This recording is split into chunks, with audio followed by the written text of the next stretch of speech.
விடுதலை சிறுத்தைகள் ஜனநாயக உரிமைகள் மறுக்கப்படுகிற இடம் எதுவாக இருந்தாலும் அந்த இடத்தில் நாங்கள் கட்டாயம் தலையிடுவோம். எங்கள் கைகளை மேலும் எங்கள் வேர்களை கேட்போம். அதிலும் கூடுதலாக நான் சொல்கிறேன், இஸ்லாமியர்களுக்கு ஒரு பிரச்சனை என்று சொன்னால் அந்த இடத்தை இன்னும் ஒரு அடி வேகமாக விடுதலை சிறுத்தைகள்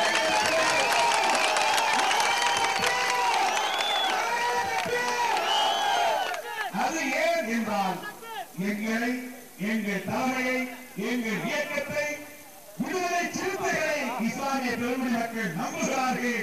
அந்த நம்பிக்கைக்கு பாத்திரமாக நடந்து கொள்ள வேண்டியது எங்கள் தேவை. எல்லாவற்றையும் விட ஆதி காலத்திலிருந்து இந்த காலம் வரையில் தலித்துகளும் இஸ்லாமியர்களும் இதர சிறுபான்மை மக்களும் ஒன்றுபட்டு செயல்பட்டு வருகிற வரலாற்று